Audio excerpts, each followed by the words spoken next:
Hello student, I am Shabasha Salvi, your biology mentor. तो बच्चों, हमारा जो चैप्टर चल रहा है वो है ऑर्गेनिज्म एंड पॉपुलेशन, जिसमें हम बात कर चुके हैं हमारे ऑर्गेनिज्म के बारे में। पॉपुलेशन क्या होती है, कम्युनिटी क्या होती है, बायोम क्या होता है। इसी के साथ में हमने लेवल्स देख लिए थे। फिर इसके साथ में हमने क्या बात करी कि किस तरीके से जो अबायोटिक फैक्टर्स होते हैं वो अफेक्ट करते हैं एक पर्टिकुलर ऑर्गेनिज्म को, किस तरीके के रिस्पॉन्स आते हैं उस ऑर्गेनिज्म की तरफ से।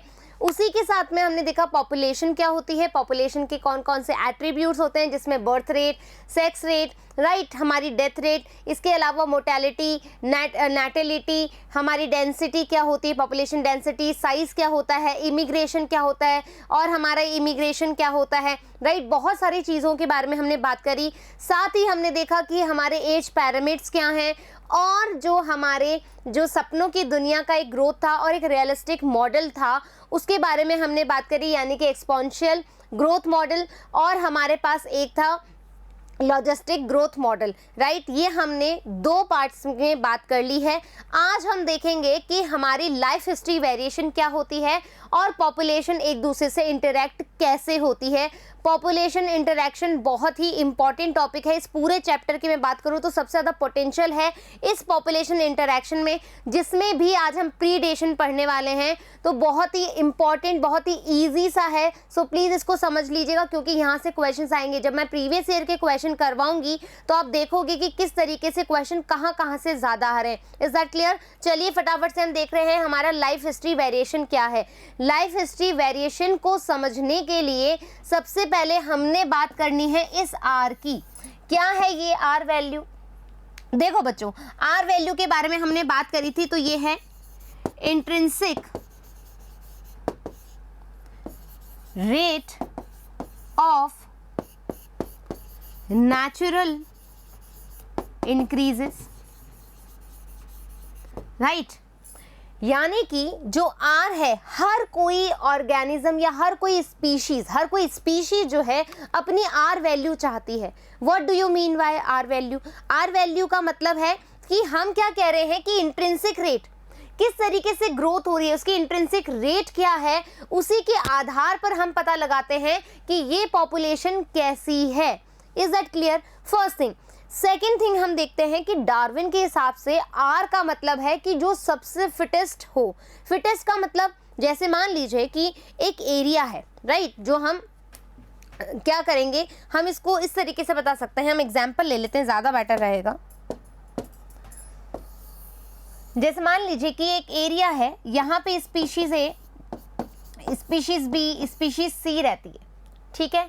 अब यहाँ पर कौन सी स्पीशीज इस एरिया में रहेगी, आपस में इनके बीच में कंपटीशन होगा, और जो हर तरीके से फिट होगी उसी को ही नेचर जो है सेलेक्ट करेगी। जो नेचुरल सिलेक्शन हम पढ़ते हैं, डार्विन का जो नियम है नेचुरल सिलेक्शन का, जो सबसे फिटेस्ट हमारी स्पीशीज होती है वो ही फर्दर सरवाइव करती है। और उसी का मतलब होता है कि हर जो स्पीशीज है अपनी आर वैल्यू चाहती है। तो आर वैल्यू का मतलब यहाँ पर क्या है? Population evolve to maximise their reproductive fitness. R को हम रिप्रोडक्टिव फिटनेस भी कह रहे हैं अकॉर्डिंग टू द डार्विन। क्यों बोल रहे हैं रिप्रोडक्टिव? क्योंकि देखो, हमने बोला कि ये स्पीशीज है, इनमें से वो ही सर्वाइव करेगी जो सबसे ज्यादा फिटेस्ट होगी, और वो ही सर्वाइव करके आगे क्या करेगी, अपना ऑफस्प्रिंग बनाएगी और अपनी पॉपुलेशन को इंक्रीज करेगी। तो आर का मतलब क्या हो गया? रिप्रोडक्टिव फिटेस्ट वैल्यू भी हो गई। Also called Darwinian fitness, high R value in the habitat in which they live. जिस भी एरिया में, जिस भी हैबिटाट में जो स्पीशीज रह रही है उसका आर वैल्यू हाई होगा तो ही वो फिटेस्ट कहलाएगी, रिप्रोडक्टिव फिटेस्ट स्पीशीज कहलाएगी। दैट मीन्स वो ही क्या है, नेचुरल सेलेक्टेड स्पीशीज भी है। हमने यहाँ 3 टर्म्स के बारे में बात कर ली है बच्चों। क्या बोला हमने?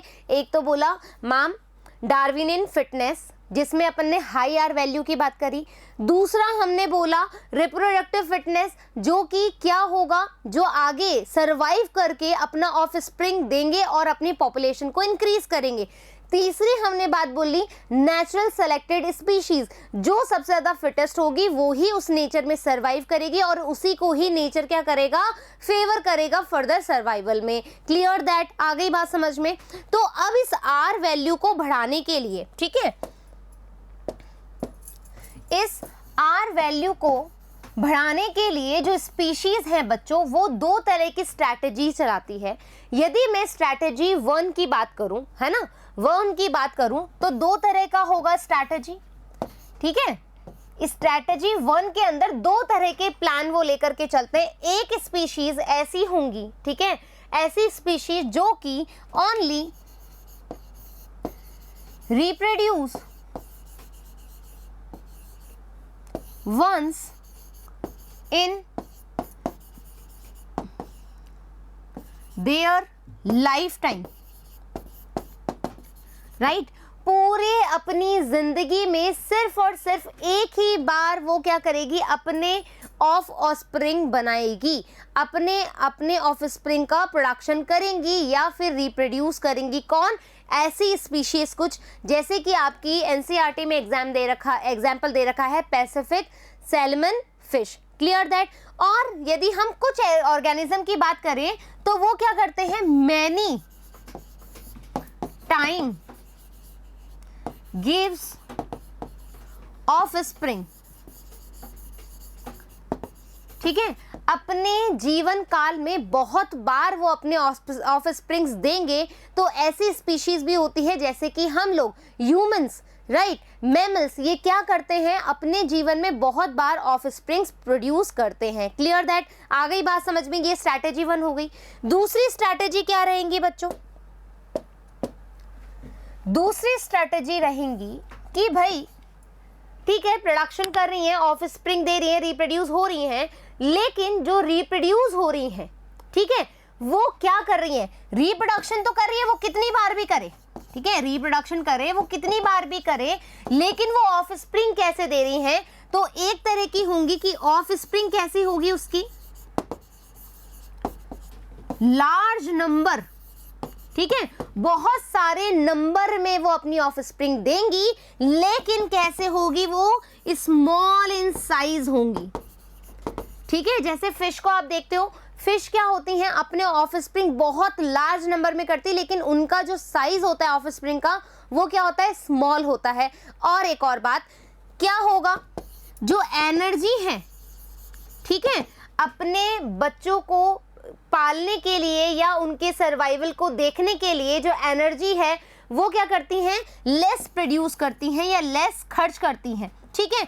और यदि मैं बात करूं केयर की, ठीक है, कि भाई वो अपने ऑफस्प्रिंग की केयर करती हैं कि नहीं करती हैं, तो भी क्या करती हैं, बिल्कुल लेस होती हैं या उनको कोई मतलब नहीं होता है। फिश जैसे ही अपने एग ले डाउन करती है, अपने ऑफस्प्रिंग को प्रोड्यूस करती है, तो वो क्या करती है कि भाई अब जाओ अपना तुम ढूंढो, खाना भोजन ढूंढो और अपने आप सरवाइव करो, उससे कोई मतलब नहीं है। लेकिन कुछ स्पीशीज ऐसी होती हैं जो कि क्या करती हैं, रिप्रोड्यूस होती हैं बहुत बार, और क्या करती हैं, जो ऑफस्प्रिंग है बच्चों, ठीक है, वो कैसे होते हैं, स्मॉल नंबर में, ठीक है, लेस नंबर में होते हैं, लेकिन साइज उनका क्या होता है, लार्ज होता है, ठीक है। यहां पर साइज लार्ज होगा लेकिन नंबर कम होंगे। ऐसे तोड़ना है कि एक ह्यूमन सैकड़ों बच्चे पैदा कर दे, पॉसिबल ही नहीं है ना, एक लिमिटेड है उनके अंदर एबिलिटी। तो ऑफस्प्रिंग कैसे करेंगे, स्मॉल नंबर में करेंगे, लेकिन साइज कैसा होगा उसका, लार्ज होगा। एनर्जी क्या करेंगे बच्चों, वो एनर्जी भी बहुत ज्यादा लगाएंगे अपने बच्चों की केयर करने के लिए भी और अपने बच्चों को पालने के लिए भी, राइट, और केयर भी बहुत ज्यादा करेंगे। आ गई क्या बात समझ में? तो इस तरीके से कोई भी स्पीशीज अपनी आर वैल्यू को बनाए रखने के लिए, अपने फिटनेस वैल्यू को बनाए रखने के लिए क्या करती हैं, दो तरीके से चलती हैं। एक तो जो कि पूरे लाइफ टाइम में एक ही बार रिप्रोड्यूस करेंगे ऑफस्प्रिंग को, और दूसरा क्या करेंगे, यदि रिप्रोड्यूस भी करेंगी तो लार्ज नंबर में स्मॉल साइज में करेगी, एनर्जी भी कम लगाएगी और केयर भी कम करेंगी। दूसरी तरह से हम बात करें तो क्या होगा, रिप्रोड्यूस एक से ज़्यादा बार कर सकते हैं ऑफस्प्रिंग के लिए, और लार्ज नंबर में नहीं करेंगे, स्मॉल साइज में करेंगे, ठीक है। यहाँ पर क्या होगा, स्मॉल तो उनका क्या हो जाएगा, नंबर कम संख्या में, लेकिन साइज कैसा हो जाएगा, लार्ज हो जाएगा, एनर्जी भी बहुत लगाएंगे, केयर भी बहुत करेंगे। Is that clear? I hope कि ये आर वैल्यू कैसे क्या होती है, आर वैल्यू को कैसे प्राप्त किया जा सकता है, दोनों चीज समझ में आ गई, क्लियर दैट। चलो यहां तक समझ में आ गई। अब एक बार एनसीईआरटी की रीडिंग लगा लेते हैं। Under a particular set selection pressure, selection pressure क्यों बोला, क्योंकि मैंने बात करी थी नेचुरल सिलेक्शन की, कि हमारी नेचर किस तरीके से फिटेस्ट ऑर्गेनिज्म या फिटेस्ट स्पीशीज को सिलेक्ट करती है। Organism evolve toward the most efficient reproductive strategies. मैंने बोला दो तरह की स्ट्रैटेजीज वो प्लान करती है अपने रिप्रोडक्शन को करने के लिए, ऑफस्प्रिंग को रिप्रोड्यूस करने के लिए। Some organism breed only once in their lifetime, सिर्फ एक ही बार अपने जीवन काल में एक ही बार क्या करेंगी, वो ब्रीड करेंगी। कैसे एग्जाम्पल होगा, Pacific salmon fish and bamboo tree, right. While others breed many times during their life time, और बहुत बार करेंगी कुछ स्पीशीज, जैसे कि बर्ड्स एंड मैमल्स, मैंने बात कर ली। Now we have some produce a large number small size offspring oysters pelagic fishes, याद रखेंगे example, and while other produce a small number of large size offspring birds and mammals। I hope कि आपको life history variation जो है समझ में आ गया है। अब हमारे पास क्या है बच्चों, अब हम देखेंगे हमारा पॉपुलेशन इंटरैक्शन। सो पॉपुलेशन इंटरैक्शन में क्या है बच्चों, देखो इंटरैक्शन का मतलब होता है कि हम एक दूसरे से कैसे इंटरैक्ट होते हैं। इंटरैक्ट आजकल आपने देखा होगा कि मतलब पीपल मोर सेल्फिश, राइट, मतलब कोई भी चीज वो बिना सेल्फिशनेस के सोचते नहीं है। यदि वो आपसे बात करेंगे, ठीक है, आपके पास में आएंगे, तो मतलब उनका कोई ना कोई एजेंडा होगा, ऑलमोस्ट, ठीक है। ऑलमोस्ट मैंने इसलिए बोला क्योंकि अधिकतर लोग आजकल ऐसे ही हैं, सेल्फिश हैं। तो यहाँ पर जो स्पीशीज होती हैं उनमें भी इंटरेक्शन होता है इस तरीके का। कुछ इंटरेक्शन ऐसे होते हैं जो कि हम कह सकते हैं कि दोनों को फायदा हो, राइट, और कुछ इंटरेक्शन ऐसा होता है कि एक ही को फायदा होता है और एक को नुकसान होता है। और कभी कभी ऐसा इंटरेक्शन भी होता है कि एक को ही बेनिफिशियल रहता है, दूसरे को कोई फर्क ही नहीं पड़ता, ठीक है। और एक बार ऐसा भी होता है कि भाई एक ही को हार्म हो रहा है, दूसरे को कोई फर्क ही नहीं पड़ रहा है। तो यहाँ पर हम बहुत तरीके के इंटरेक्शन पढ़ेंगे बिटवीन द पॉपुलेशन, राइट। अब पॉपुलेशन में इंटरेक्शन कैसे होगा, ठीक है, दो तरीके से इंटरेक्शन हम देखेंगे। बेसिक बात कर रही हूँ, ठीक है। पॉपुलेशन में जो इंटरेक्शन है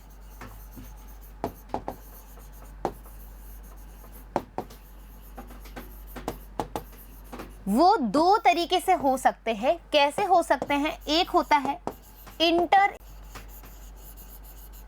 स्पेसिफिक इंटरेक्शन और एक होता है इंट्रा स्पेसिफिक इंटरैक्शन। क्या मतलब है, ठीक है, बहुत ही अच्छे से समझना। इंटर स्पेसिफिक मतलब है जब हम डिफरेंट स्पीशीज के बीच में इंटरेक्शन की बात कर रहे हो, ठीक है, दो अलग अलग स्पीशीज के बीच में इंटरेक्शन है, तो ऐसा इंटरेक्शन कहेगा इंटर स्पेसिफिक इंटरेक्शन। कैसे कैसे, मान लीजिए कि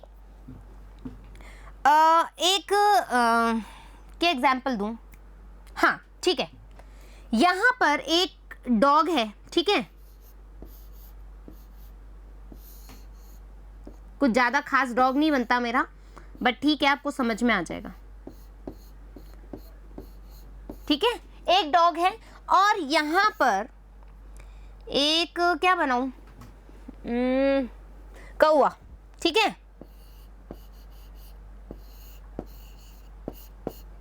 ठीक है। यहां पर अपने पास है एक डॉग और एक कौवा, बीच में पड़ा है एक रोटी का टुकड़ा, ठीक है, एक रोटी का टुकड़ा पड़ा हुआ है।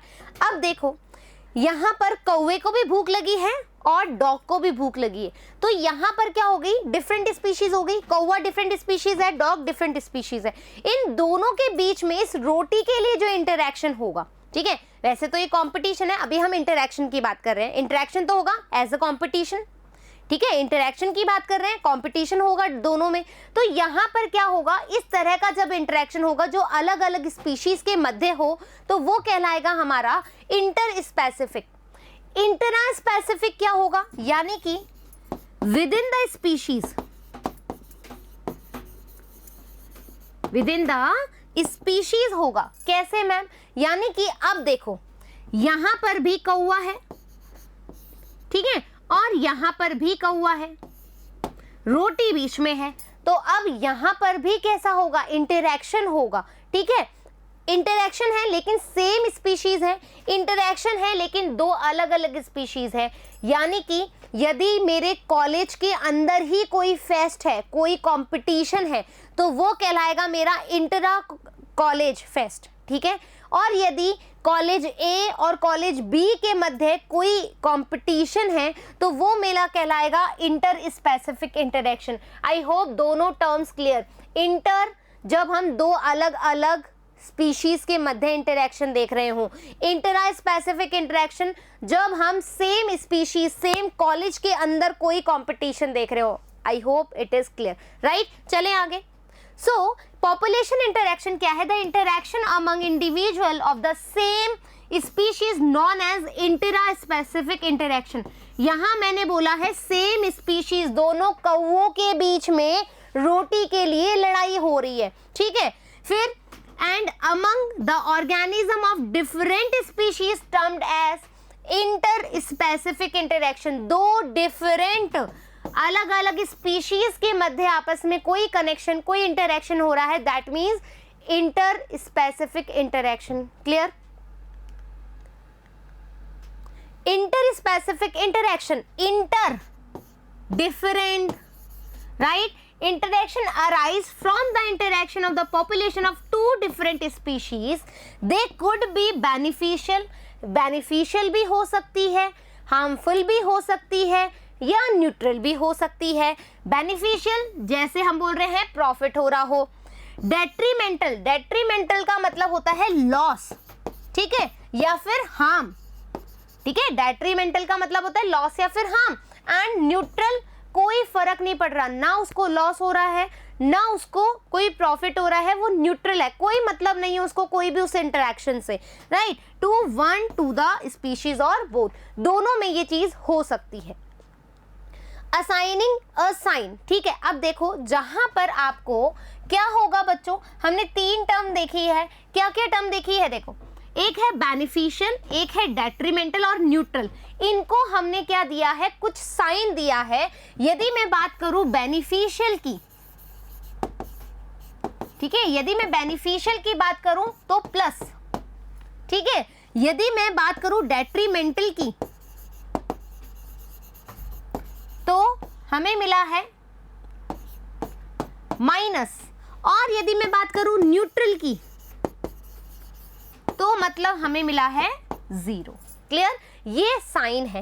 अब देखो मैं आपको इंटरेक्शन पढ़ा रही हूं, ठीक है, इंटरेक्शन पढ़ा रही हूं, बहुत अच्छे से हम इंटरेक्शन समझेंगे, बहुत ही अच्छे से, ठीक है।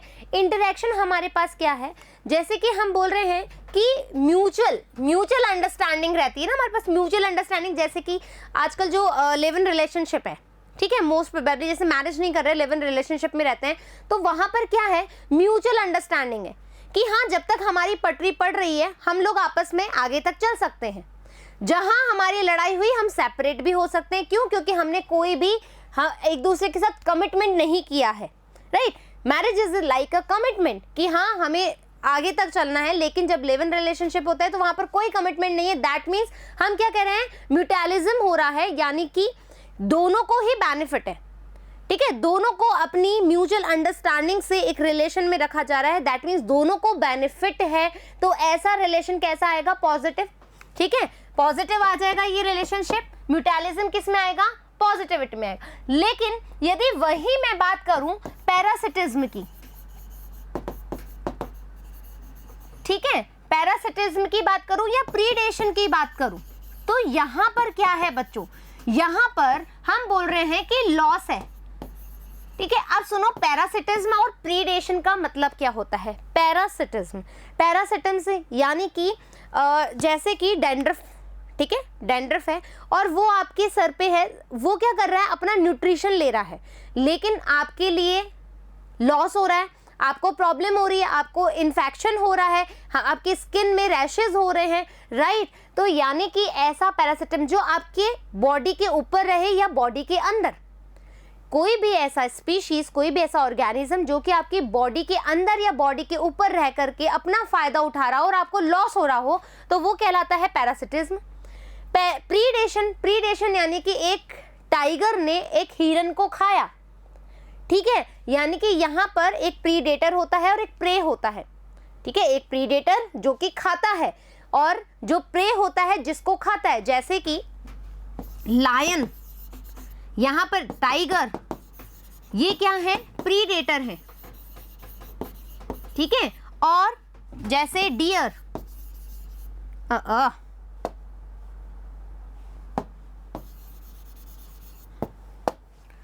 जैसे कि डियर, रैबिट, ठीक है, ये दोनों क्या है, प्रे है। आ गई क्या बात समझ में? प्रीडेटर्स और प्रे की कहानी समझ में आ गई।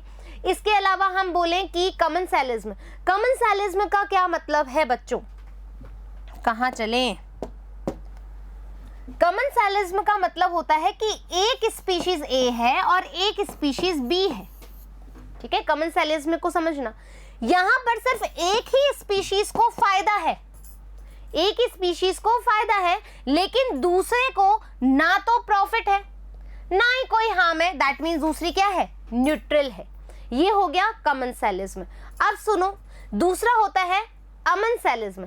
अमेंसैलिज्म का क्या मतलब होता है? अमेंसैलिज्म का मतलब है कि एक को हार्म हो रहा है, ठीक है, एक स्पीशीज है, इसको हार्म हो रहा है, लेकिन जो दूसरी स्पीशीज है उसको कोई भी फर्क नहीं पड़ रहा है, तो ये चीज हो गई, अपन ने पढ़ा है। अब आ जाओ उसमें समझा दूं मैं आपको।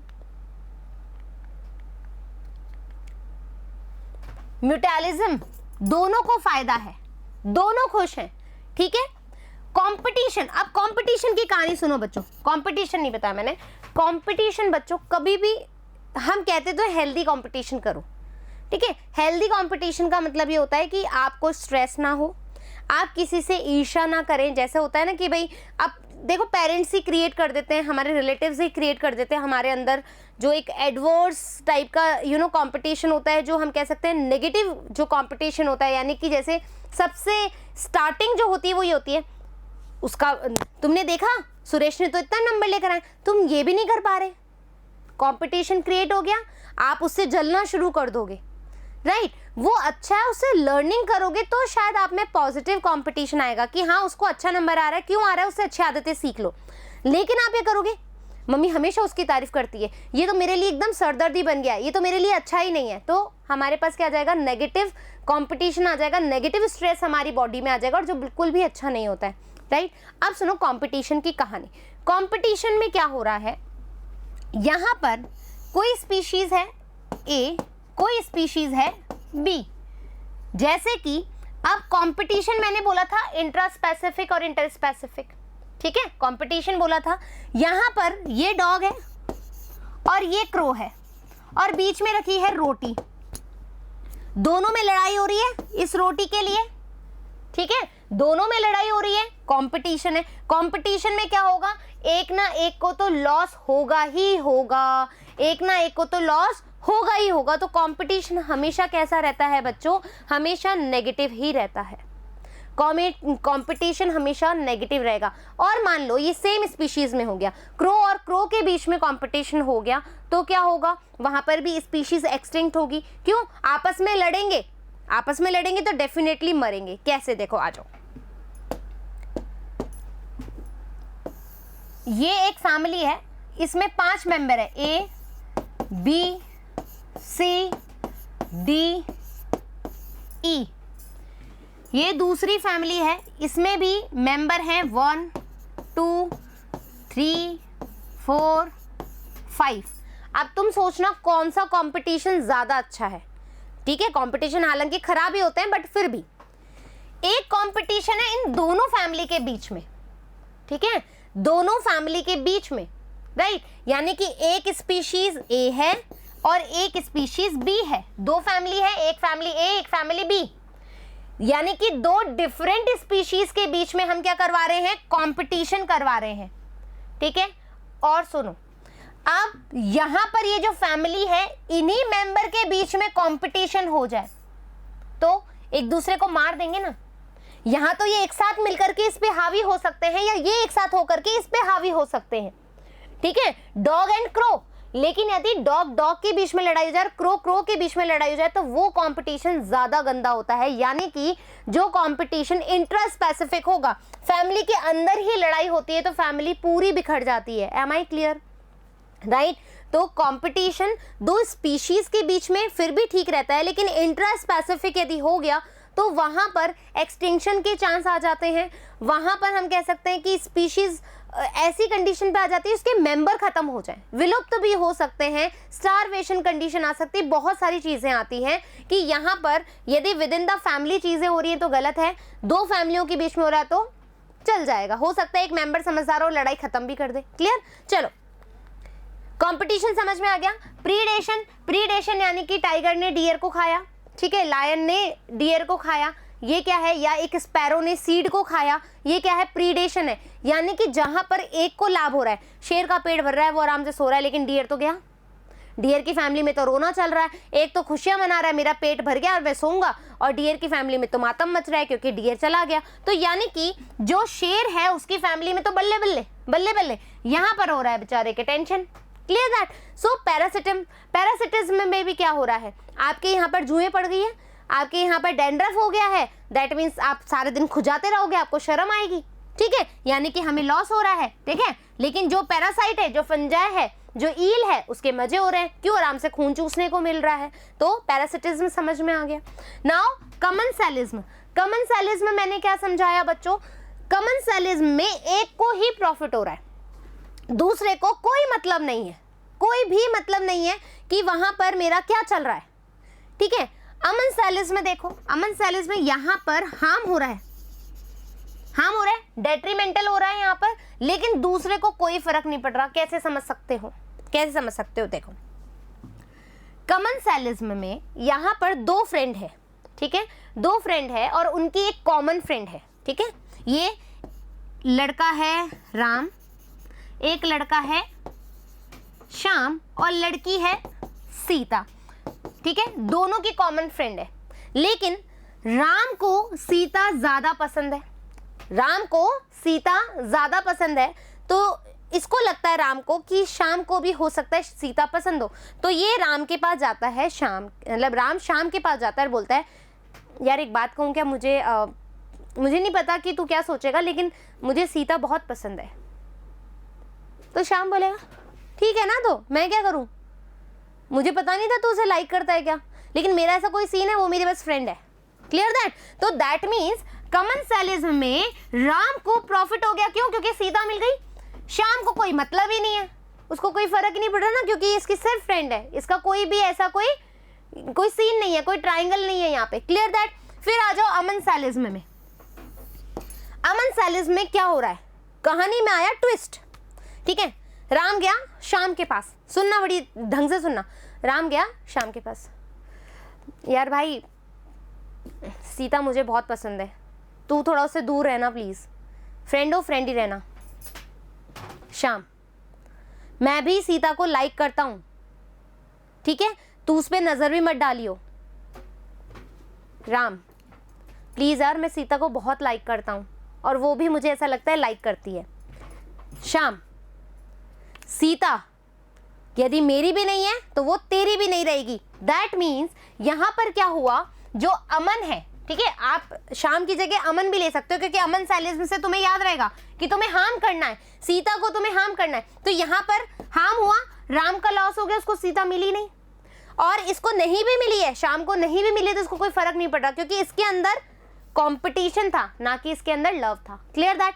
आ गई बात समझ में? अमेंसैलिज्म और कमेंसैलिज्म में डिफरेंस समझ में आ गया क्या? आ गई क्या कहानी समझ में? अब लव अफेयर में नहीं चले जाना, पढ़ाई करनी है। चलो, in both parasitism and predation only one species benefit, ठीक है, यहां पर पैरासिटिज्म में और प्रीडेशन में एक स्पीशीज बेनिफिट होती है, parasite predator respectively, and interaction is detrimental to the other species host and prey, ठीक है, जिस भी होस्ट पे, जैसे कि मेरे डैंड्रफ हो रहा है तो मैं होस्ट हूं, तो मुझे तो क्या हो रहा है, लॉस हो रहा है, लेकिन जो डैंड्रफ है उसको फायदा मिल रहा है। ऐसे ही टाइगर को फायदा मिल रहा है, लेकिन जो डियर है वो मर रहा है। आ गई बात समझ में? प्रीडेशन, अब ये इंपॉर्टेंट लाइन है, predation parasitism and कमेंसालिज्म share a common characteristics. क्यों? देखो प्रीडेशन भी अपने प्रे पे डिपेंड है, उसको यदि खाना नहीं मिला तो वो भी मर जाएगा। पैरासिटिज्म भी किसी पैरासाइट पे डिपेंड है, तभी मतलब होस्ट पे डिपेंड है, पैरासाइट भी किसी होस्ट पे डिपेंड है, नहीं तो उसका भी काम नहीं चलेगा। कमेंसालिज्म में हमने क्या बोला, एक को प्रॉफिट हो रहा है, एक को कोई मतलब नहीं है, यानी कि जो एक स्पीशीज है जिसके जो प्रीडेशन या पैरासिटिज्म या कमेंसालिज्म कर रही है वो अपने दूसरे स्पीशीज पे क्लोजली रिलेटेड है, एक साथ रहने की चाहत रखते हैं, तो the interacting species live closely together. तो तीन चीज है, इसको आप याद करोगे PPC से, यानी कि प्रीडेशन, पैरासिटिज्म, कमेंसालिज्म, इनको क्या चाहिए, लिव टुगेदर क्लोजली। समझ में आ गई? Clear? According to the nature relationship the interaction में बी पॉजिटिव और नेगेटिव। पॉजिटिव भी हो सकता है, नेगेटिव भी हो सकता है। अब आ जाओ पॉजिटिव इंटरैक्शन। पॉजिटिव इंटरैक्शन सबसे अच्छा है म्यूचुअलिज्म, आपस में तुम्हारी रजामंदी है, जो कर रहा है करो। कमेंसालिज्म, ठीक है, राम को सीता से प्यार है, शाम को नहीं है, कोई बात नहीं, शाम बोलेगा भाई मेरे को कोई प्रॉब्लम नहीं है, तुम्हें जैसा रहना है वैसे रहो। कमेंसालिज्म कैसा हो गया, पॉजिटिव इंटरैक्शन, किसी को लॉस नहीं हो रहा ना, किसी को लॉस नहीं हो रहा। Clear that? आ जाओ। Now we have negative interaction, amensalism, Ram Sita मेरी नहीं है तो तेरी भी नहीं हो सकती है, अमेंसालिज्म। पैरासिटिज्म, यानी कि जुएं खा रही है, खून चूसे जा रही है, उसको फायदा हो रहा है लेकिन होस्ट को नेगेटिव असर पड़ रहा है, पैरासिटिज्म। कंपटीशन कभी भी अच्छा नहीं होता है, फैमिली के अंदर हो या फैमिली के बाहर, बेकार ही है, तो नेगेटिव याद रखने के लिए बता रही हूँ। प्रीडेशन, भैया टाइगर खुश है तो डियर की फैमिली रोए जा रही है, लॉस हो गया ना डियर का। Clear that? तो नेगेटिव में आ जाएगा हमारा अमेंसालिज्म, पैरासिटिज्म, कंपटीशन, प्रीडेशन। ठीक है, यहां पर हम बात कर रहे हैं, देखो PPC एक ही, लेकिन यहां पर जो C है वो कंपटीशन है, ना कि कमेंसालिज्म। ठीक है, याद रखेंगे। Clear that? Now we have predation. Predation जो है इसमें हमारे पास बहुत सारी इंपॉर्टेंट लाइंस दे रखी है, इसलिए मैंने एज इट इज लाइंस है, लेकिन इसके बारे में हम चर्चा करेंगे जैसे हम अभी तक करते हुए आएंगे। एक एक चीज, एक एक लाइन में आपके एनसीईआरटी में पूरा प्रीडेशन का पैराग्राफ दे रखा है फ्रंट टू बैक तक, वहां पर उन्होंने बहुत सारे एग्जाम्पल दे रखे हैं, उन्होंने बता रखा है कि किस तरीके से प्रीडेशन होता है, क्यों इंपॉर्टेंट होता है प्रीडेशन को। हम हमेशा नेगेटिव ही क्यों लेते हैं, लेकिन कितना इंपॉर्टेंट होता है, इंपॉर्टेंस बताइए प्रीडेशन की, साथ ही बहुत सारे एग्जाम्पल्स भी बताएं, और ये भी बताया है कि प्रीडेशन से बचने के लिए एनिमल और प्लांट अपने आप में क्या क्या मॉडिफिकेशन करते हैं, क्या क्या चेंजेस करते हैं, ये चीज भी बताइए आपके प्रीडेशन के आपके टॉपिक में। तो प्रीडेशन पढ़ लें अपन, आ जाओ।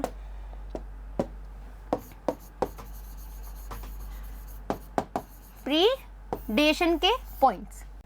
प्रीडेशन बहुत इंपॉर्टेंट है। देखो आपके एनसीईआरटी में प्रीडेशन स्टार्ट किया हुआ है, मतलब हमें लगता है कि जो प्रीडेटर्स होते हैं वो हमेशा नेगेटिव होते हैं। क्यों? क्योंकि टाइगर डियर को खा रहा है, व्हाट अबाउट द डियर, हम ये सोचते हैं क्योंकि हमारी भावनाएं थोड़ी सी अच्छी है। लेकिन आप ये सोचो कि यदि टाइगर डियर को ना खाए, ठीक है, टाइगर यदि डियर को ना खाए तो क्या हो जाएंगे, बहुत सारे डियर हो जाएंगे, बहुत सारे डियर हो जाएंगे, तो वो भी अच्छी बात नहीं है। यदि डियर बहुत ज़्यादा हो गए तो क्या प्रॉब्लम है मैम? मैंने क्या बोला था, यदि एक ही, यानी कि हम बोल रहे हैं इंट्रा स्पेसिफिक कोई कंपटीशन हो जाए, यानी कि डियर बहुत सारे हो जाएं और रिसोर्सेज कम है। क्यों? क्योंकि हमने क्या बोला था कि हमारी जो नेचर है, कैरिंग कैपेसिटी, ठीक है, रियलिस्टिक जो ग्रोथ कर्व है वही होता है ना जो हमारा लॉजिस्टिक है। क्यों? क्योंकि वहां पर कैरिंग कैपेसिटी, मान लीजिए कि ये लैंड एरिया है और यहाँ पर 100 डियर हो सकते हैं, ठीक है, सिर्फ और सिर्फ 100 डियर हो सकते हैं, और यहां पर ये एक हमारा टाइगर है, ठीक है, ज्यादा अच्छा से तो बनाना नहीं आता बट ठीक है, ये लो बन गया, टाइगर बन गया, ठीक है, कॉन्सेप्ट समझाने दो। टाइगर है, अब ये टाइगर बोले कि मेरे को डियर में इंटरेस्ट नहीं है आजकल, छोड़ो ना, डियर नहीं खा रहा हूं मैं, कुछ और खाऊंगा। अब डियर यहाँ पर 100 है, ठीक है, 100 है, अब कोई भी इसको खा रहा नहीं है, क्यों? क्योंकि एक्सपोनेंशियल हो रही है, एक्सपोनेंशियल यानी कि कोई प्रीडेटर नहीं है, आराम से खुला हुआ लैंड मिला हुआ है, आराम से हम सर्वाइव करेंगे। तो ये क्या करेंगे, अपने ऑफस्प्रिंग देंगे, पॉपुलेशन इंक्रीज करेंगे, बहुत सारी पॉपुलेशन हो जाएगी। लेकिन 100 से ज्यादा होते ही यहाँ पर रिसोर्सेज नहीं है, ठीक है? क्यों? क्योंकि नेचर क्या बोलती है, मेरी इतनी कैरिंग कैपेसिटी है कि इस एरिया पे सिर्फ और सिर्फ मैं 100 डियर दे सकती हूँ, उतना ही मेरे पास भोजन है। यदि भोजन नहीं हुआ इतना इनफ और डियर हो गए बहुत ज्यादा, तो ये डियर आपस में फाइटिंग करेंगे फाइटिंग। क्या हुआ? फैमिली खत्म, डियर ही खत्म हो जाएंगे, एक्सटिंक्ट होने की कंडीशन पे आ जाएगा। तो प्रीडेशन हमेशा नेगेटिव ही नहीं होता, प्रीडेशन इंपॉर्टेंट भी है। कैसे इंपॉर्टेंट है? क्योंकि ये हमारी नेचर को या हमारी स्पीशीज का जो बैलेंस होता है उसको बनाए रखता है, उसको मेंटेन करके रखता है। आगे बात समझ में? तो जो टाइगर डियर को खा रहा है तो ये सही चीज है। ऐसे ही हम बात करें कि जो हमारे हम कह सकते हैं प्लांट जो है, ठीक है, प्लांट्स जो हैं उनमें भी क्या होता है कि वो भी डिपेंड करते हैं, ठीक है? कैसे डिपेंड करते हैं? मान लीजिए, ठीक है, मान लीजिए ये हमारा प्लांट है, ठीक है, ये क्या करता है? हमने बोला था ये जो एटमॉस्फेरिक है वो नाइट्रोजन लेता है, ठीक है, फिर उसको कन्वर्ट करता है। कब कन्वर्ट करता है? जब इसके अंदर माइक्रोब्स प्रेजेंट होते हैं, ठीक है, फिर ये अपनी एनर्जी लेवल को बढ़ाता है, ठीक है। अब यहाँ पर बहुत सारी एनर्जी बन गई बच्चों, इस प्लांट के अंदर बहुत सारी एनर्जी है। अब मान लीजिए कि यहाँ पर कोई भी हर्बीवोर ही नहीं आए, ठीक है, कोई हर्बीवोर नहीं आ रहा है, तो इस हाई लेवल ऑफ एनर्जी का ये प्लांट करेगा क्या? Get my point? तो प्रीडेशन इंपॉर्टेंट है हमारी लाइफ साइकिल को बनाए रखने के लिए, हमारी नेचर को बनाए रखने के लिए, हमारी नेचर की कैरिंग कैपेसिटी को बनाए रखने के लिए। तो प्रीडेशन जो हमारा नेगेटिव एस्पेक्ट में लेते हो वो सही एस्पेक्ट में भी है। क्लियर? तो आ जाओ क्या क्या चीजें होती हैं, हम बात करें। What would happen to all the energy fixed by autotrophic organism if community has no animal to eat the plant? कोई कम्युनिटी नहीं होगी, कोई हर्बीवोर ही नहीं होगा, तो क्या करोगे? Predation is a natural way of transferring to high trophic level energy fixed by plant. जो plants एनर्जी को फिक्स करते हैं और प्रीडेटर जो आते हैं उसको खाते हैं, वो क्या कर रहे हैं? इनडायरेक्टली वो एक नेचुरल वे में काम कर रहे हैं, एक प्रॉपर साइकिल चला रहे हैं, जिसकी वजह से क्या होगा कि हमारी एनर्जी फिक्स्ड होती रहेगी, प्लांट के पास ही नहीं रहेगी, वो हर जगह जाएगी जहां पर ट्रॉफिक लेवल जो बनता है हमारा, ठीक है, हायर ट्रॉपिक लेवल तक कैसे चीजें पहुंचती है, वो इसी तरीके से पहुंचती है। क्लियर? यदि प्लांट को कोई खाने वाला नहीं होगा तो हमारा खाद्य श्रृंखला बिगड़ जाएगा, खाद्य श्रृंखला बिगड़ जाएगा तो कैरिंग कैपेसिटी बिगड़ जाएगी, कैरिंग कैपेसिटी बिगड़ जाएगी तो रिसोर्सेज कम होंगे, रिसोर्सेज कम होंगे तो आपस में जनसंख्या लड़ाई करेगी, आपस में जनसंख्या लड़ाई करेगी तो एक्सटिंक्ट हो जाएगी। आगे क्या कहानी समझ में? क्लियर? चलो, इसी को समझने के लिए हमारे पास एग्जाम्पल है। देखो, टाइगर को ही हम प्रीडेटर बोलते हैं, लेकिन हमारी जो छोटी सी चिड़िया है ना, स्पैरो, जो ची ची करती आई चिड़िया, दाना चुगने आई चिड़िया, वो दाना चुगने के लिए क्या करती है भैया? दाना यानी कि सीड। स्पैरो क्या खाती है? सीड खाती है। यानी कि क्या हुआ? वो भी तो प्रीडेटर हुई।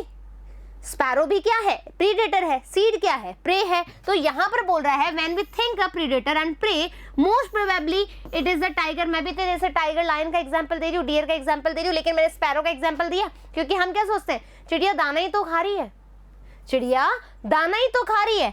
Deer that readily come to our mind, but a sparrow eating any seed is no less a predator. वो भी एक predator से कम नहीं है। Now, although animal eating plants, यदि herbivores ना हो तो बहुत सारे ग्रासलैंड ज्यादा हो जाएंगे, ठीक है। बड़े बड़े प्लांट्स का क्या होगा?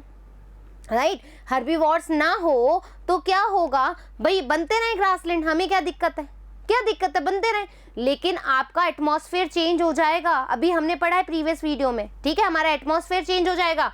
Although animal eating plants are categorized separately as herbivores, they are in the broad ecological context not very different from a predator. Herbivores भी क्या है? एक तरह से predator है, वो भी तो क्या करते हैं? प्लांट्स को खाते हैं, right?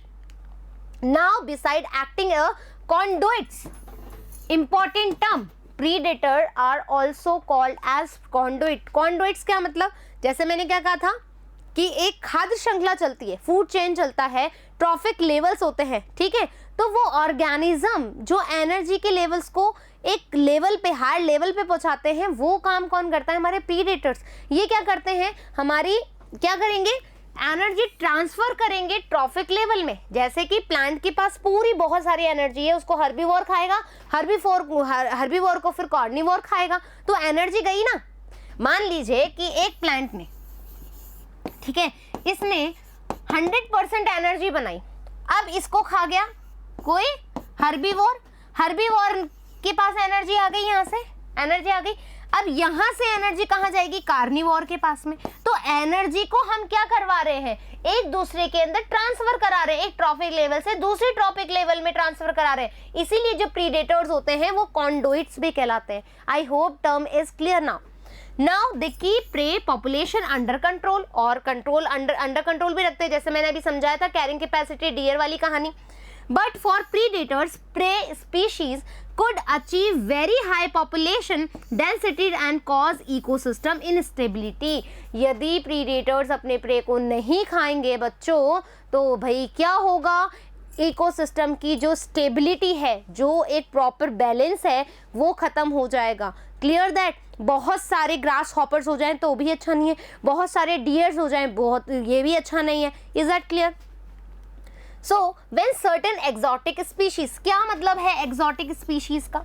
याद करो वो दिन जब गेहूं मंगाया गया और गेहूं के साथ में आ गई थी कैरेट ग्रास। कैरेट ग्रास आप देखोगे आजकल हर जगह पार्थेनियम है। क्यों? क्योंकि इसका नेचुरल प्रीडेटर नहीं है हमारे यहाँ पे। जब तक नेचुरल प्रीडेटर नहीं होगा तो वो जनसंख्या बढ़ती जाएगी। ऐसे ही क्या हुआ था कि हमारे कहाँ था एग्जाम्पल? हमारे ऑस्ट्रेलिया का एग्जाम्पल, ठीक है, ऑस्ट्रेलिया का एग्जाम्पल। यहाँ पर क्या बोला कि ऑस्ट्रेलिया वाले कहीं गए होंगे, उन्होंने बोला कि अरे वाह, ये तो बहुत सुंदर सा कैक्टस है, हमारे यहाँ पर कैक्टस ही नहीं है। कैक्टस को लिया है, ठीक है, जो प्रिकली पियर कैक्टस था उसको लेकर आ गए कहाँ पर? अपने ऑस्ट्रेलिया में, ठीक है। अब भाई कैक्टस ने क्या किया? उसका वहाँ पर कोई भी नेचुरल प्रीडेटर नहीं था, क्योंकि पहली बार आया ना कैक्टस। प्रीडेटर तब होता है जब ऑलरेडी वहाँ पर हो, अब है ही नहीं, आ गया कैक्टस, आ गया। कैक्टस ने बोला कि भाई मैं तो स्प्रेड हूँगा, कैक्टस बोला मैं तो स्प्रेड हूँगा, और पूरी जगह बहुत ज़्यादा हेक्टेयर्स उसने अपने आप को स्प्रेड कर लिया। ऑस्ट्रेलिया की तो सिट्टी पिट्टी कम, वो तो बोले कि भैया अब तो ये बढ़ गया, इसको तो कंट्रोल करना पड़ेगा। जैसे इन्होंने कैक्टस बाहर से मंगाया बच्चों, इन्होंने प्रीडेटर भी बाहर से मंगाया। जो कैक्टस फीडिंग वाले जो मॉथ थे, जो प्रेडेटर्स थे, उनको उन्होंने मंगाया, तब जाकर के इस जो कैक्टस थे उसका कंट्रोल करके पाए, ठीक है, कंट्रोल कर पाए। दैट मीन्स ये चीज़ें जो हैं बच्चों, नेचुरल प्रीडेटर्स ना होने पर कितनी बड़ी प्रॉब्लम देखनी पड़ी ऑस्ट्रेलिया को। सो इसीलिए कहते हैं कि प्रीडेशन जो है वो हमेशा नेगेटिव एस्पेक्ट में नहीं लिया जाता है। द प्रिकली, कहाँ गए हम? यहाँ से पढ़ेंगे। When the certain exotic species are introduced into a geographical area, they become invasive and start spreading fast. Natural predator नहीं है, गए थे ना चूहा चूही, बोले कि कोई प्रीडेटर नहीं, आराम से घूमेंगे, बच्चे पैदा करेंगे, पॉपुलेशन इंक्रीज करेंगे, जू एकदम जे बना दिया था। ऐसा पॉसिबल नहीं होता है। Invasive art because the invasion land does not have it's natural predator. यदि बिल्ली नहीं होगी तो चूहे भी बहुत सारे हो जाएंगे, हाँ है ना। वैसे ही कैक्टस के लिए कोई प्रीडेटर नहीं था तो वो भी बहुत सारा बढ़ गया। The prickly peer cactus introduce into Australia in the early 1920s की बात है, caused havoc by spreading rapidly into million hectare of the range land। जो रेंज लैंड था उसमें हेक्टेयर्स के उसमें ये बढ़ गया, स्प्रेड हो गया। Finally the invasive cactus was brought under control. Under control में लाना बहुत जरूरी हो गया। कैसे? कैक्टस फीडिंग प्रीडेटर लेकर आए मौत फ्रॉम इट्स नेचुरल हैबिटेट। जहां से इन्होंने कैक्टस मंगवाया था वहीं से उसका नेचुरल प्रीडेटर भी मंगवाया और उसको कंट्रोल किया। नेचुरल हैबिटेट बिस introduce into the country. Clear? यहां तक की समझ में आ गई। चलो, biological control methods. Biological controls method हमने पढ़ा कि जैसे कि हमारा क्या था, अफाइट्स को कौन खा रहा था? लेडी बर्ड, ठीक है। लेडी बर्ड अफाइट को ना खाए तो बहुत ज़्यादा अफाइट्स आ जाएंगे और हमारी जो क्रॉप है उसकी तो बर्बादी हो गई। स्टारवेशन कंडीशन आ जाएगी, स्टारवेशन कंडीशन आ गई तो आपस में लड़ेंगे और लड़ेंगे तो स्पीशीज गायब हो जाएगी। आई बात समझ में? तो biological control method adopt in agricultural pest control are based on the ability of the predator to the regulatory prey population। Prey के पॉपुलेशन को कंट्रोल करना ही ये एक हमने क्या लिया था, बेस लिया था कि किस तरीके से प्रीडेशन, जो प्रीडेटर्स होते हैं वो अपना प्रे खाते हैं, किस तरीके से हम उनको कंट्रोल कराते हैं, वो ही हमारे माइंड में आया है कि हमने एग्रीकल्चर पेस्ट कंट्रोल किया। Clear that? चलो भाई, predator also help in maintaining the species diversity. Diversity को भी बनाए रखने का काम करते हैं by reducing the intensity of competition among the competing prey species. Deer आपस में लड़ाई ना करें, रिसोर्सेज खत्म हो जाने के तब तक लायंस को खा जाएगा। इन द रॉकी, चलो एक और बात सुनो, किस तरह से मेंटेन करते हैं, इसके लिए भी एक एग्जाम्पल आपके एनसीईआरटी में दे रखा है। एक पिजास्टर फिश है, ठीक है, तो वहाँ की जो साइंटिस्ट थे, जो रिसर्चर थे, उन्होंने सोचा कि इस पिजास्टर फिश को हटा लेते हैं, ये बहुत ज़्यादा क्या कर रही है, अंदर के ऑर्गेनिजम्स को नुकसान पहुँचा रही है, तो उन्होंने हटा लिया। आपने देखा कि जैसे ही जो स्टार फिश थी जिसका नाम था पिजास्टर, जैसे ही उन्होंने उसको हटाया डिजास्टर हो गया। कैसा डिजास्टर हो गया बताऊं? कि वहाँ पर जो 10 स्पीशीज ऑफ इनवर्टिब्रेट थी वो एक्सटिंक्ट हो गई। एक साल के अंदर जैसे ही हमने पिजास्टर को हटाया, हमारी 10 इनवर्टिब्रेट की स्पीशीज जो थी वो एक्सटिंक्ट हो गई। कितना बड़ा नुकसान हुआ हमारे इकोसिस्टम को। Clear that? So in rocky intertidal communities of the American Pacific coast the starfish Pisaster is an important predator. ये इंपॉर्टेंट एग्जाम्पल है, याद रखेंगे। In his field experiment, when all the starfish were removed, सारे के सारे pisaster वहां से remove कर लिए, for enclosed interdial area, more than 10 species of invertebrates, 10 species से ज्यादा इनवर्टिब्रेट्स की become extinct within a year, एक ईयर के अंदर लुप्त, right, because of interspecific competition. जो इंटरस्पेसिफिक कंपटीशन में मतलब जो 10 स्पीशीज थी वो आपस इतनी ज्यादा बढ़ी, रिसोर्सेज कम हो गए, आपस में लड़ाई करी, खत्म भाई, विलुप्त हो गई। कितना इंपॉर्टेंट है predation. If a predator is too efficient and overexploit its prey, then the prey might become extinct and following it, predator will also become extinct for a lack of food। यदि मान लीजिए कि ये species ए है, ठीक है, और ये स्पीशीज बी है, इसको मतलब ये है हमारा प्रीडेटर, ठीक है, और ये है हमारा प्रे, ठीक है। मान लो कि इनमें ही आपस में लड़ाई हो जाए, ए ए ए आपस में लड़ाई हो जाए तो ये खत्म। अब ये खत्म तो बेचारा ये तो वैसे के वैसे मर गया, क्योंकि इसको भोजन ही नहीं मिल रहा, लैक ऑफ फूड, एक्सटिंक्ट हो जाएगी ये भी जनसंख्या। This is the reason why predators nature are prudent. यही एक रीजन है कि जो प्रीडेटर है हमारे लिए कैसा है, प्रूडेंट है। Clear that? आ गई बात समझ में?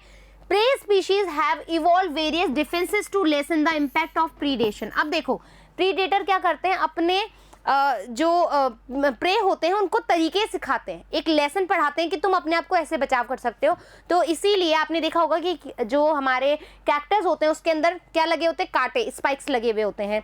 इसके अलावा लीफ में मॉडिफिकेशन आता है, स्टेम में मॉडिफिकेशन आता है, बहुत सारी, जैसे कि छुई मुई वाला प्लांट है, जैसे आप छुओगे वो ऐसे हो जाएगी, राइट। इसके अलावा बहुत सारे एनिमल्स हैं, जैसे कि हम बात करें कुछ, जैसे लिजार्ड है, कमेलियन है। कुछ लिजार्ड्स ऐसी होती हैं जैसे आपको पता नहीं लगेगा कि वो वहां पर बैठी भी है क्या, पेड़ के अंदर बिल्कुल उसके जैसे रंग की हो जाएगी। कमेलियन अपना रंग बदल लेता है, राइट। कुछ ऐसे इंसेक्ट होते हैं जो फ्लावर के रंग के या उस लीफ के अकॉर्डिंग ही अपना रंग एकदम चेंज कर लेते हैं, आपको मतलब समझ में नहीं आ जाएगा। बटरफ्लाई में भी क्या होता है कि ऐसी कैपेसिटी होती है कि जैसे मान लो कि कोई आपके अंदर अभी आएगी, एग्जाम्पल आएगा, उसमें क्या होता है कि एक बटरफ्लाई है वो बहुत ज़्यादा पॉइजनस होती है, तो दूसरी बटरफ्लाई ने सोचा कि ये अच्छा इसलिए ये बची हुई है तो मैं उसकी तरह दिखने लग जाऊँ, मिमिक्री करने लग जाती है उसकी तरह, बिल्कुल सेम टू सेम वैसे दिखती है, जिसकी वजह से जो प्रीडेटर होता है वो सोचता है कि ये तो पॉइजनस है, उसको वो भी बच जाती है। तो that means many kind of lesson, many kind of defence mechanism they adopt, मतलब जो प्रे होते हैं बहुत तरीके के जो मैकेनिज्म्स होते हैं वो अडॉप्ट कर लेते हैं प्रीडेटर से बचने के लिए। वही अभी हम देख रहे हैं, आपके एनसीईआरटी में बहुत सारे एग्जाम्पल दे रखे हैं। Some species insect and frogs cryptically coloured, जैसे कि जो हमारा एग्जाम्पल है वो है कैमोफ्लेज। ये क्या करता है, अपने आप का कलर चेंज कर लेता है to avoid being detected easily by the predator से बचने के लिए। Some are poisonous therefore avoided by the predator, कुछ एकदम जहरीले होते हैं जो कि प्रीडेटर खाता ही नहीं, नुकसान पहुंचा देगा। द मोनार्क बटरफ्लाई, जो मैं बता रही थी ना मिमिक्री वाली, उसका नाम है monarch butterfly, is highly distasteful to its predator bird because of a special chemical present in its body. क्या होता है कि जो हमारी ये मोनार्क बटरफ्लाई है उसके अंदर एक केमिकल होता है जिसकी वजह से बहुत वियर्ड सा टेस्ट आता है, उसी वजह से उसको बर्ड खा नहीं पाती है। सो interestingly the butterfly acquires this chemical during its caterpillar stage by feeding on A poisonous weed, यानी कि जब वो अपनी कैटरपिलर स्टेज में होती है, जब वो फर्दर बटरफ्लाई बनती है, उसी समय वो क्या कर लेती है, पॉइजनस वीड को खा लेती है और अपने अंदर एक केमिकल बना लेती है। Clear that? देखो कितना खतरनाक लेसन अपन कर सकते हैं इसे। For plant herbivores are predators, herbivores क्या होते हैं, प्रीडेटर्स होते हैं। Nearly 25% of all insect, very very important data, 25% of all insect are known to be phytophagous. Phytophagous यानी कि जो कि प्लांट के ऊपर ही डिपेंड है, उसके पार्ट्स खा करके अपनी लाइफ सर्वाइव करते हैं। Feeding on plant SAP and other parts of plant, उसको हम कहते हैं फाइटोफेगस। लगभग 25% इंसेक्ट क्या कहलाते हैं, फाइटोफेगस, जो कि प्लांट्स पे डिपेंड्स रहते हैं। The problem is particularly severe for plants because unlike animal they can not run away from their predators. कैसी हालात में मेरे पीछे कोई पड़ेगा तो मैं भाग लूंगी, मार लूंगी, कुछ भी कर लूंगी। एनिमल्स के पीछे पड़ेगा तो वो भी मार लेंगे, काट लेंगे, कुछ भी कर लेंगे। What about the plants? Plants क्या होते हैं बेचारे, यही खड़े रहेंगे, हवा भी आएगी तो इधर चले जाएंगे, इधर चले जाएंगे, ठीक है, कोई खाएगा भी तो बेचारे कुछ नहीं कर सकते। तो वो ऐसे केमिकल्स को रिलीज करते हैं, अपने अंदर बहुत सारा डिफेंस मैकेनिज्म बना के रखते हैं, ठीक है। जैसे आपने सेकेंडरी मेटाबोलाइट्स के बारे में पढ़ा है, वो क्या है, एक तरह का डिफेंस मैकेनिज्म ही तो है प्लांट के लिए। बहुत सारे ऐसे केमिकल रिलीज कर सकते हैं, अपने अंदर बहुत सारे ऐसे मॉडिफिकेशन कर सकते हैं जो कि उसे प्रीडेटर से बचा सके। Plant therefore have evolved an astonishing variety of morphological and chemical defense against herbivores। तो इसीलिए क्या होता है, बेचारे प्लांट क्योंकि एक स्टेबल फॉर्म में रहते हैं, एक ही जगह खड़े रहते हैं, तो उनके अंदर कुछ केमिकल, कुछ मॉर्फोलॉजिकल चेंजेस आते हैं ताकि वो अपने हर्बीवोर से बच सके। जैसे कि थॉर्न्स अकेशिया कैक्टस के अंदर देखा जाता है, ये एक तरह का क्या है, मॉर्फोलॉजिकल चेंजेस है। केमिकल की बात करें तो वो क्या करते हैं, कुछ ऐसे पॉइजनस सब्सटेंसेस भी सिक्रीट करते हैं जो कि कोई भी यदि प्रेडेटर या फिर कोई हर्बीवोर उसको खाएगा तो उनका डाइजेशन बिगड़ जाएगा, स्टमक इशू हो जाएगा, मतलब बहुत सारी चीजें होती है। जैसे कि many plant produce store chemicals that make the herbivore sick, जो हर्बीवोर है उनको बीमार कर देता है। They are eaten inhibited feeding digestion disturb its reproduction and even kill it, उसको मार भी देता है। प्लांट के अंदर भी मैकेनिज्म है, भगवान सबकी रक्षा करते हैं। The weed Calotropis growing in abandoned field. Now the plant produce highly poisonous cardiac glycosides, जो प्लांट होते हैं बच्चों वो खतरनाक कार्डियक ग्लाइकोसाइड्स भी रिलीज करते हैं। सोचोगे मतलब हार्ट को अरेस्ट भी कर सकते हैं। And that is why you never see any cattle और goats growing on this plant. इसी वजह से वो क्या करते हैं, जो हमारी ये है ना क्या कैलेप्रोसिस, इसको जो हमारे एनिमल्स हैं उसमें ग्रेजिंग नहीं करते हैं। क्यों? क्योंकि इसके पास क्या है, कार्डियक ग्लाइकोसाइड्स होते हैं जो कि उसके हार्ट को अरेस्ट कर सकते हैं। नाउ वी हैव मतलब मैनी काइंड ऑफ हम कह सकते हैं केमिकल, या हम कह सकते हैं कुछ ऐसे सब्सटेंसेस रिलीज करते हैं प्लांट जो कि अच्छे नहीं है। मतलब प्लांट सोचते हैं मेरा डिफेंस मैकेनिज्म है, अच्छे नहीं है, लेकिन as usual we are selfish, हम लोग बहुत ज़्यादा सेल्फिश हैं। निकोटीन हो चाहे हमारा कैफीन हो, हमने हर तरीके को उसको भी यूज कर लिया है। So a wide variety of chemical substances that we extract from plants on a commercial scale, जैसे कि निकोटीन है, कैफीन है, क्विनिन है, हमारा ओपियम है, etcetera, produce by them actually defence against the grazer and browser. मतलब जो animals हैं, हर्बीवोर्स हैं, उसके अगेंस्ट में इन्होंने सिक्रीट किए थे, लेकिन हम लोग ग्रेजिंग करवाने के चक्कर में या उनको काटने के चक्कर में ये सारे केमिकल रिलीज कराते हैं और हमारी इंडस्ट्रीज बहुत अच्छे से इसको यूज़ करती है। तो इस तरीके से आज हमने देखा कि हमारी जो स्पीशीज़ है वो आर वैल्यू कैसे प्राप्त करती है, कैसे पहुंचती है वहाँ तक, क्या दो तरह की स्ट्रैटेजी होती हैं। इसके अलावा हमने बात करी थी कि जो पॉपुलेशन इंटरेक्शन होता है वो क्या होता है, क्यों ज़रूरी होता है, और इसी के साथ में हमने देखा कि कौन सा जो इंटरेक्शन है वो पॉजिटिव है, कौन सा नेगेटिव है, कौन सा न्यूट्रल है, इसी के साथ में हमने आज प्रीडेशन की बात करी, राइट। इसके बाद हम देखेंगे different kind of interaction in next part. जब तक आप क्या करोगे, यहाँ तक के सारे नोट्स बना लो, जो जो चीज़ें इंपॉर्टेंट है। यदि यहाँ से प्रीडेशन से कुछ क्वेश्चंस आ रहे हैं जो इससे रिलेट नहीं कर रहे, वैसे तो ऐसा होता नहीं, एनसीईआरटी स्ट्रिक्ट होती है, बट फिर भी यदि आपको लग रहा है कि कोई ऐसा क्वेश्चन है जिसका आंसर नहीं आ रहा है या रिलेट नहीं कर रहा है, तो यू कैन आस्क मी। सो फिर मिलेंगे जल्द ही नेक्स्ट टॉपिक के साथ। जब तक थैंक यू।